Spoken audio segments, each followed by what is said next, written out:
నమస్తే, welcome to Raj news special drive. నేను Srikanth. Iran America మధ్యలో యుద్ధ వాతావరణం మరొకసారి వేడెక్కింది. ఇరాన్ పైన మరోసారి అమెరికా దాడులకు పాల్పడింది. Iran missile sites and boats లక్ష్యంగా అమెరికా అటాక్ చేసింది. సెల్ఫ్ డిఫెన్స్లో భాగంగానే దాడులు చేసినట్టు అమెరికా చెప్తోంది. సో ఇట్లా నేపథ్యంలో ఈ దాడులు ఆత్మరక్షణలో భాగంగా జరిగినాయని చెప్పినా కానీ అమెరికా సైనికులను, యుద్ధ నౌకల్ని ఏదైతే దాడులు జరగబోతున్నాయో సో ఆ ప్రమాదం నుంచి కాపాడుకోవడానికే ఈ దాడులు జరిపినట్లు కూడా ఇప్పటికే సెంట్కామ్ చెప్పడం జరిగింది. సో మరోవైపు ఇరాన్ అమెరికా మధ్య కొనసాగుతున్నటువంటి కాల్పుల విరమణ ఒకవైపు నడుస్తుండగానే అమెరికా సైన్యం మంగళవారం ఈరోజు హర్మూజ్ జలసంధి సమీపంలో ఉన్నటువంటి ఏదైతే మిసైల్స్ అంటే ల్యాండ్ మైన్స్ ఉంటాయో, నీటిలో పెట్టేటువంటి మైల్స్ ఉంటాయో, మందు పాత్రలు పెట్టేటువంటి అమర్చేటువంటి బోట్స్ ఉంటాయో ఆ బోట్స్ను టార్గెట్గా అమెరికా దాడి చేసింది. సో దాంట్లో బందర్ అబ్బాస్ పోర్ట్ సమీపంలో ఆకాశంలోకి ప్రయోగించేటువంటి క్షిపణి స్థావరం పైన కూడా దాడి చేసినట్టుగా తెలుస్తోంది. సో మొత్తానికి కాల్పుల విరమణ ఒప్పందం ఒకవైపు నడుస్తుండగానే అమెరికా సెల్ఫ్ డిఫెన్స్లో భాగంగా దాడి చేయడం ఇది ఎటువైపు దారి తీయబోతోంది అన్నది కూడా చూడాల్సినటువంటి అవసరం ఉంది. సో రాజ్ న్యూస్ స్క్రీన్ పైన ఎక్స్క్లూజివ్గా చూడొచ్చు. దాడికి సంబంధించినటువంటి విజువల్స్ ఎక్స్క్లూజివ్గా కనిపిస్తున్నాయి. బందర్ అబ్బాస్ పోర్ట్ సమీపంలో జరిగినటువంటి దాడులను మంగళవారం తెల్లవారుజామున జరిగినటువంటి సోమవారం అర్ధరాత్రి మంగళవారం తెల్లవారుజామున మధ్యలో జరిగినటువంటి ఆ మిసైల్ దాడులను స్క్రీన్ పైన ఎక్స్క్లూజివ్గా చూడొచ్చు.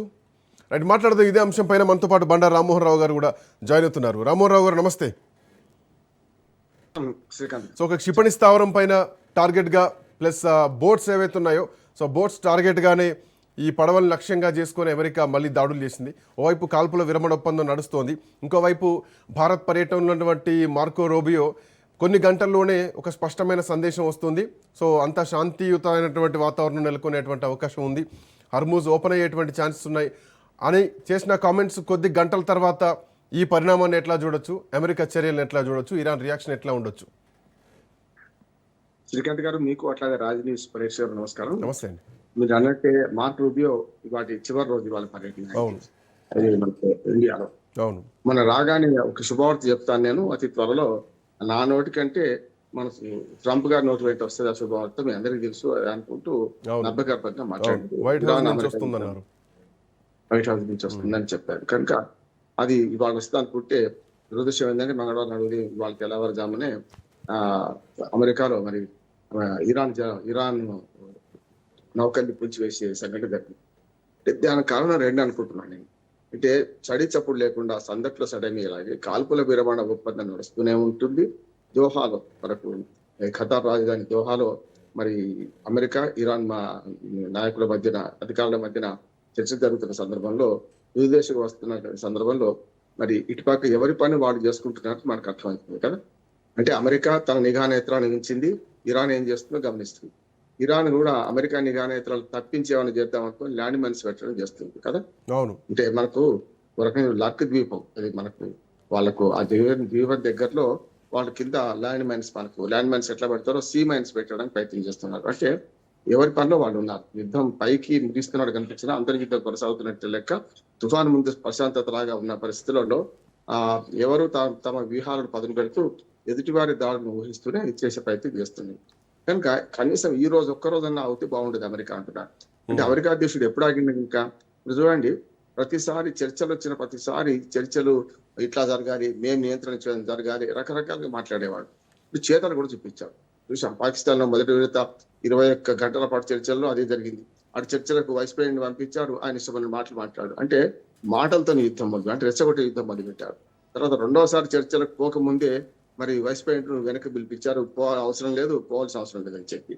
మూడోసారి ఇప్పుడు ఒక రకంగా చెప్పాలంటే ఖతార్ కల్పించుకున్న తర్వాత ఆ దోహా చర్చలు ఒక రకంగా జరుగుతూనే ఉన్నాయి. మనకు ప్రపంచంలో యుద్ధ సమయంలో ఎప్పుడు కూడా కొన్ని రహస్యాలు బయట పెట్టరు, కొన్ని విషయాలను పూర్తిగా వెల్లడించరు కూడా, జరుగుతుంటది. మనం కూడా అంటే ఎవరైనా అంటే మనం ఆపరేషన్ సింధు 2 జరిగే ముందు మొదటి జరిగిన తర్వాత అఖిలపక్ష సమావేశం పెట్టాలంటే రాజ్నాథ్ సింగ్ ఇక్కడ పెట్టిన తర్వాత ఆనాడు మోడీ గారేమో బీహార్ ఎన్నికల ప్రచారంలో ఉన్నారు, రాలేదని విమర్శలు ఎదుర్కొన్నాడు. కానీ రాజ్నాథ్ సింగ్ అంటే ఏమన్నా అంటే నేను కానీ మిగతా మంత్రివర్గ సహచరులకు కానీ మీకు కానీ కొన్ని చెప్పని విషయాలు ఉన్నాయి, కనుక ఆ చెప్పని విషయాల గురించి చెప్పను అన్నాడు. అని వాళ్ళు సమావేశం ఏది అఖిలపక్ష సమావేశం ముగిసిందో లేదో అటు పక్క దాడులు మొదలైంది. రెండో ఆపరేషన్ 2 మొదలైంది చూసినాం కదా మనం. అంటే ఎప్పుడైనా ఏ దేశమైనా సరే ఇట్లాంటి యుద్ధ వ్యూహాలను బహిరంగంగా చెప్పదు కదా. విచారణ సమయంలోనే ఐఓలు ఇంట్రాగేషన్ ఆఫీసర్లు ఎప్పుడు కూడా చెప్పనంటే పోలీసులు ఎట్లానో సైన్యం అంతకంటే భద్రతగా ఉంటది కదా. అందుకని ఇక్కడ దీంట్లో సార్ ఏమైందంటే ఇరాన్ నుంచి ఎట్లాంటి రియాక్షన్ ఎక్స్పెక్ట్ చేయొచ్చు? ఎందుకంటే సార్ ఆల్మోస్ట్ అమెరికా ఇజ్రాయెల్ తోటి ఒక 3 నెలల నుంచి జరుగుతున్నటువంటి యుద్ధాన్ని ఆపడానికి ఇక ఫైనల్ క్లైమాక్స్కి వచ్చిందని అనుకోవాలి. సో దాంట్లో భాగంగా ఒక ఒప్పందం పైన ఈ యుద్ధాన్ని ఆపడానికి ఒప్పందం పైన ఖతార్ ప్రధానమంత్రితో చర్చలు జరపడానికి కూడా టెహరాన్ ప్రతినిధులంతా కూడా ఇప్పటికే దోహా చేరుకున్నారు. సో ఆ టైంలోనే ఈ దాడులు జరగడం, ఇక ఇరాన్ అంటే తగ్గే టైంలోనే, ఇరాన్ తగ్గుతుంది అనుకున్నటువంటి టైంలోనే దోహాలో చర్చలకు టెహరాన్ అధికారులు పోయినటువంటి ప్రతినిధులు పోయినటువంటి టైంలోనే అమెరికా చేసినటువంటి దాడులు.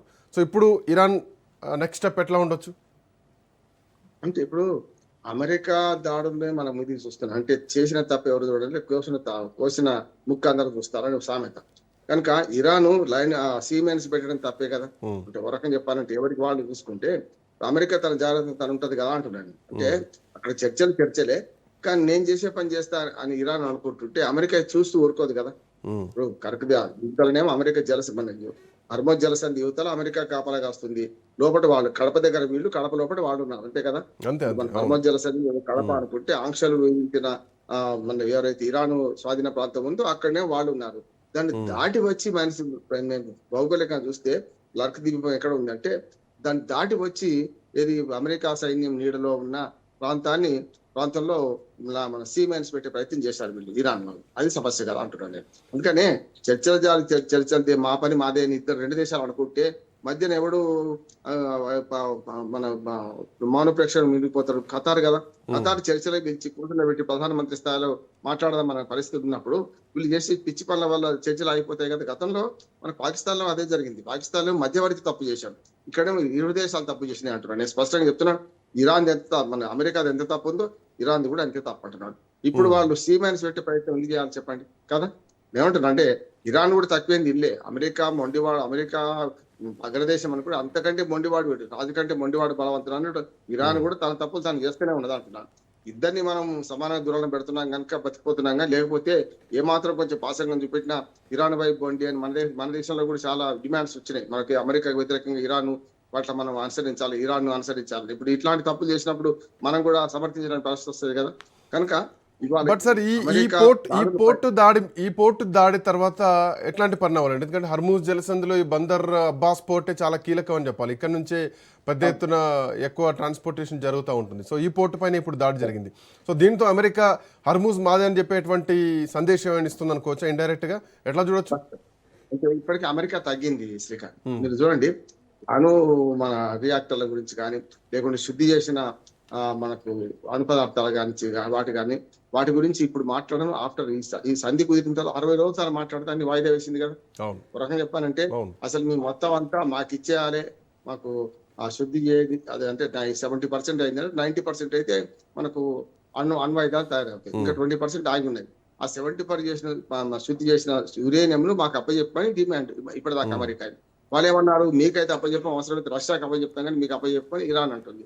ఈ రెండింటి మధ్య ప్రతిష్టంభన కొనసాగుతుంటే మొదలు నేను ఎప్పుడు చెప్తున్నాను కదా, చివరి అంశం మొదలు పెట్టుకునే బదులు మొదటి అంశం మొదలు పెట్టుకుంటే ఏమవుతుందంటే ఇట్లాంటి కష్టం వస్తుంది. అంటే యురేనియం గురించి చర్చించకపోతే మిగతా అన్ని కుదురుతాయి. దాన్ని పక్కన పెట్టి అమెరికా తగ్గింది కదా. అమెరికా తగ్గిన తర్వాత కూడా ఇదే పని చేయడం కరెక్ట్ కాదు కదా నేను అంటున్నాను. అమెరికా తగ్గి 60 days తర్వాత మాట్లాడదామన్నారు. యురేనియము శుద్ధి చేయని యురేనియము మాకు అప్పచెప్తారా, రష్యాకి అప్పచెప్తారా, లేకుంటే ఇతర దేశాలకు అప్పచెప్తారా, మీ దగ్గర అయితే ఉండొద్దు అనే డిమాండ్ ఇప్పుడు పక్కన పెట్టినాం. అట్లా ఉండనియండి, చర్చలు హార్మోజ్ జలసంధిని ఫస్ట్ తీద్దాం, అంటే ఓపెన్ చేద్దాం అనే దాని మీదనే కేంద్రీకృతమైన చర్చలన్నీ కూడా. అందుకనే ఇంకో మాట కూడా అన్నారు, మాకు ఇరాన్ ఏమన్నది, మాకు జరిగిన నష్టం అంతా కట్టియమన్నది. అంటే మనుషుల ప్రాణాలు తెచ్చేది కదా, నష్టం కట్టించిన సమస్య లేదు. మేము ఇద్దరం ఎవరు కారకుడైనా కూడా ఇద్దరు యుద్ధంలో పాల్గొన్నాం కదా, మీ నష్టం మీదే, మా నష్టం మాదే అని అమెరికా అన్నది. మరి వాస్తవమే కదా. ఇప్పుడు ఇద్దరు యుద్ధం చేశారు, పరిహారం కట్టించడం అంటే అమెరికా ఓడిపోయినట్టు, అమెరికానే ఒక నష్టపరిహారం కట్టించినట్టు అవుతుంది కదా, ప్రపంచ దేశాలకు ఇంకా పలసన అవుతుంది కదా. అందుకని ఇట్లాంటి అన్ని పీటముడి పడే అంశాలని పక్కన పెట్టి కేవలం సాధ్యమయ్యే అంశాలు ముందు తీసుకొచ్చి అమెరికా రెండు వైపులా నష్టం జరిగింది. దగ్గర పాయింట్ ఏంటంటే యురేనియం తయారు చేయొద్దు, అణుబాంబుల తయారీని అడ్డుకోవడమే ప్రధానమైనటువంటి చర్చ.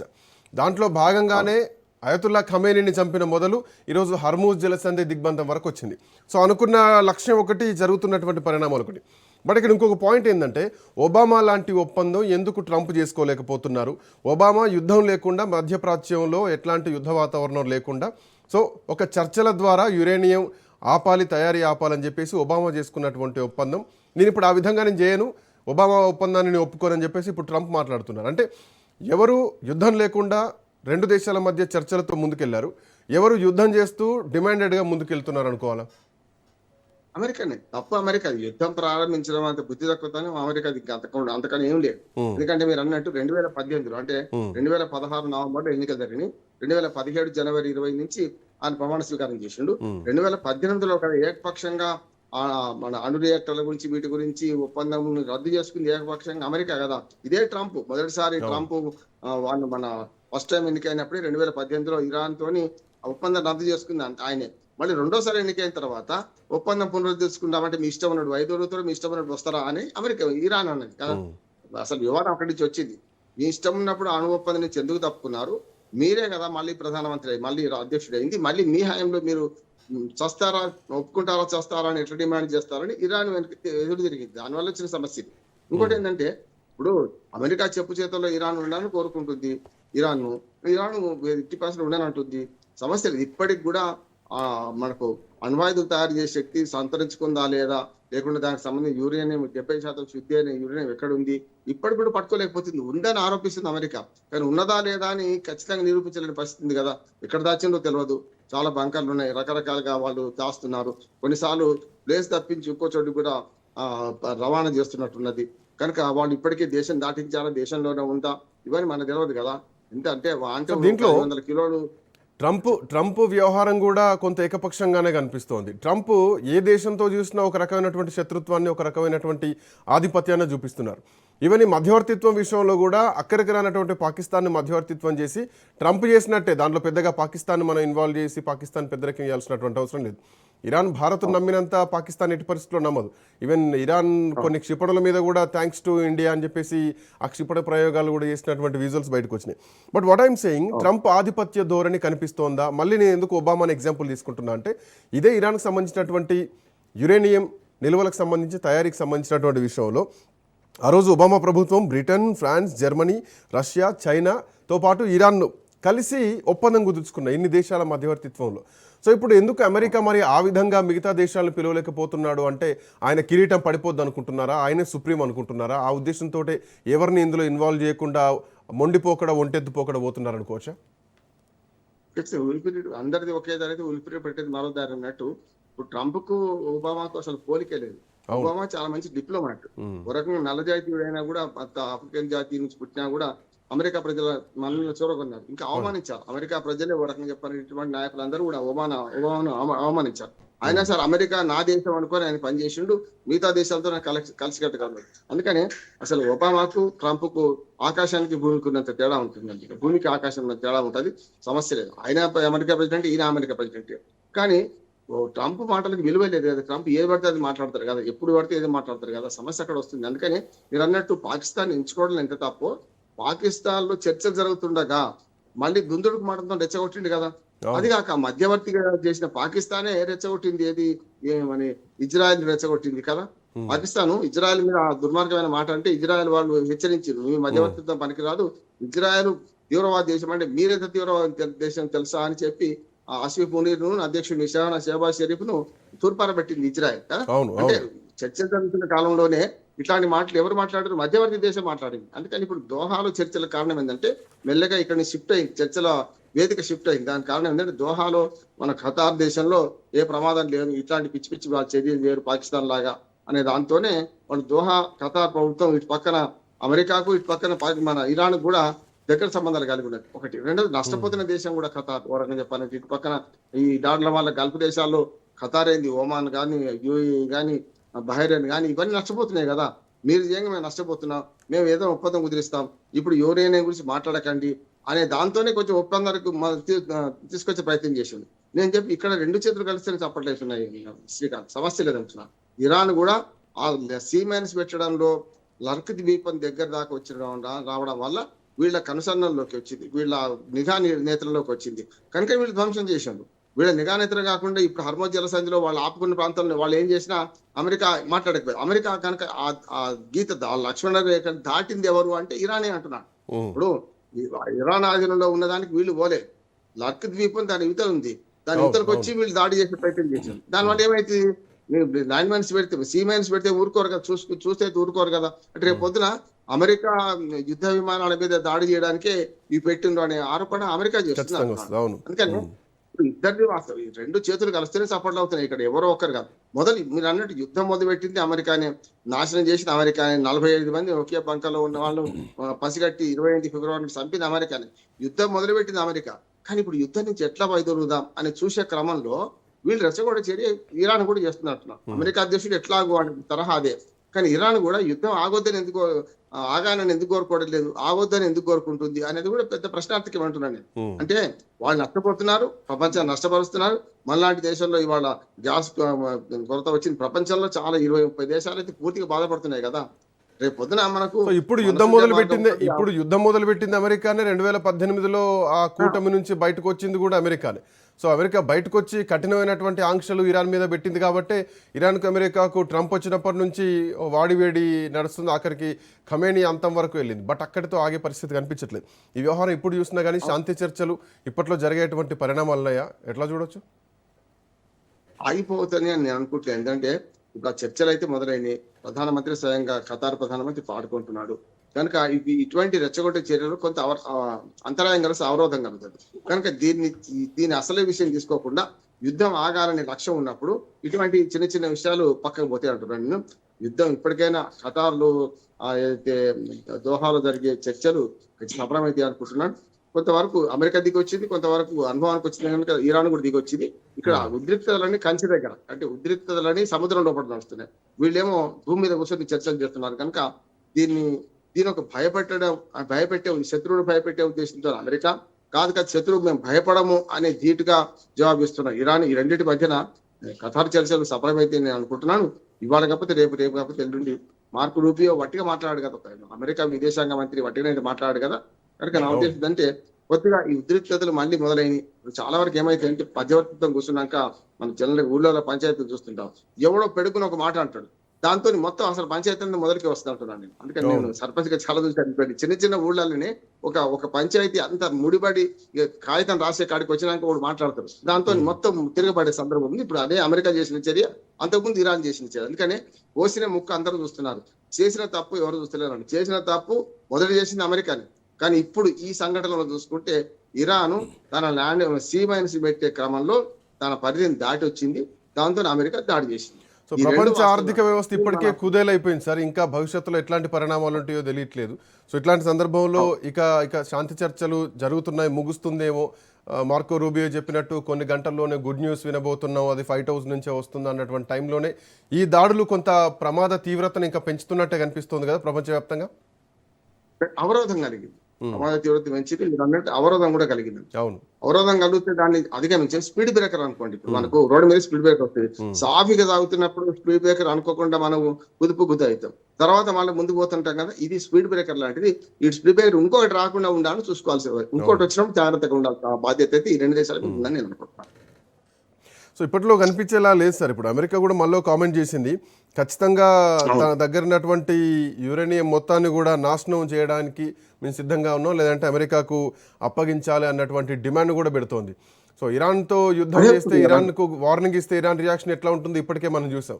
సో ఈ ట్రంప్ కామెంట్ తర్వాత ఎట్లాంటి రియాక్షన్ ఇరాన్ నుంచి ఎక్స్పెక్ట్ చేయొచ్చు? అండ్ ఇప్పటికీ దాని తర్వాత ఇరాన్ నుంచి ఎక్కడ అఫీషియల్ కామెంట్ ఏం రాలే ఇంకా. ఇప్పుడు ఆ ఒక్కటి అడగంటారు, యురేనియం గురించి అడగమని మొదటి నుంచి అమెరికా ఇరాన్ పట్టుబడుతుంది. ఆ ఒక్కటి అడగండి అని అంటుంది. ఆ ఒక్కటే ఈయన అడుగుతున్నాడు. సమస్య అక్కడనే పీడమటి పడుతుంది అంటున్నాడు. ఎప్పుడైనా 15 అంశాలు అమెరికావి, 10 అంశాలు ఇరాన్ ఉన్నప్పుడు నేను మొదటి చెప్పాను శ్రీకాంత్, మీరు మనం మాట్లాడుకున్నాం ఏంటంటే ఏదైతే పీడమడి పడే అంశాలని వాటి పక్కన పెట్టి కింది నుంచి మొదలు పెట్టాలి. అంగీకారయోగ్యమైన అంశాలతో మొదలు పెట్టి ఇద్దరు ఉభయ కుశల మరి విన్ సొల్యూషన్ వస్తుంది. ఇప్పుడు ఇద్దరు జీరో సమ్ గేమ్ ఆడుతున్నారు కదా, నీ పని నువ్వు చేసుకో, నా పని ఏం చేసుకుంటా అంటే జీరో సమ్ గేమ్. నువ్వు ఓడితే నేను గెలుస్తా, నేను ఓడితే నువ్వు గెలుస్తా అనే పరిస్థితి తయారవుతుంది. దీనివల్ల వస్తున్న సమస్య అంటున్నాం. ఎవరు తక్కువ తిండే ఇద్దట్లో ఎవరు ముందు ఎవరు వెనక అని. దెబ్బ మొదలు కొట్టినవాడా తర్వాత కొట్టినవాడా, కొట్టడమే జరిగింది కదా, జరుగుతుంది. అదే అంటున్నాను నేను. అమెరికా ఒక రకంగా ఆర్థికంగా బాగా నష్టపోయింది, రాజకీయంగా బాగా నష్టపోయింది, సామాజికంగా నష్టపోయింది. ఆర్థికంగా, సామాజికంగా, రాజకీయంగా నష్టపోయింది. కానీ అమెరికాకు ఈ 6-7 లక్షల కోట్ల రూపాయల అప్పు ఓ లెక్క కాదు, చాలా ఇప్పటికీ అప్పులో పడిపోయింది. కానీ ఇరాన్ అయితే నాయకుని కోల్పోయింది, అగ్రనాయకత్వాన్ని కోల్పోయింది. ఇప్పుడున్న ముస్తఫా ఖొమైనీ ఎక్కడున్నాడో తెలియదు, ఆయన మంచి బతుకున్నాడా లేదో తెలియదు. నాయకత్వం జరుగుతుంది చూడండి, తీవ్రవాదుల్లో కానీ, లేకపోతే ముఖ్యంగా మత తీవ్రవాదం కానీ, వామపక్ష తీవ్రవాదం కానీ, నాయకుడు చనిపోతే అదే నాయకుడి పేరు మీద ఇంకోటి కొనసాగుతుంటాడు. అది కూడా జరుగుతుంటది జనరల్ గా. మనం చూస్తుంటాం, ఆశాన్న అంటే చనిపోయాడు అనుకోండి, ఆశాన్న పేరు మీద ఇంకో 2-3 తరాలు నడుస్తూనే ఉంటాయి, అదే ఆశాన్న బతికి ఉన్నాడని చెప్తుంటాం వామపక్ష తీవ్రవాదులు.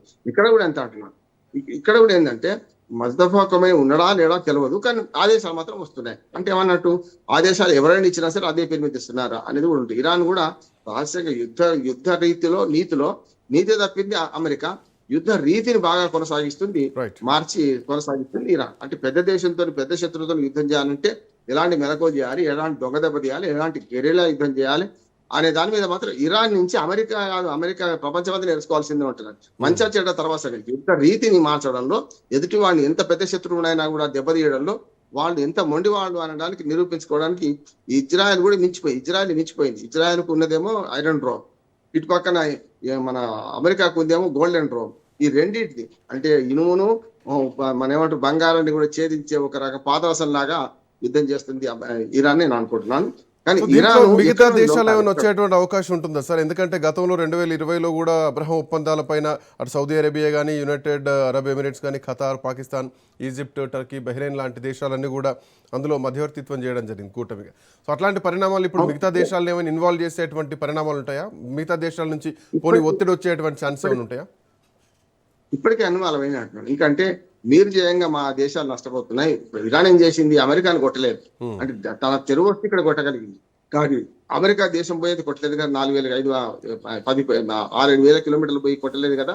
వాళ్ళు ఏం చేస్తున్నారు, ఈ అమెరికా చుట్టూ మిత్ర దేశాలైన మొత్తం చెప్పిన 6 దేశాల మీద కొడుతున్నారు కదా.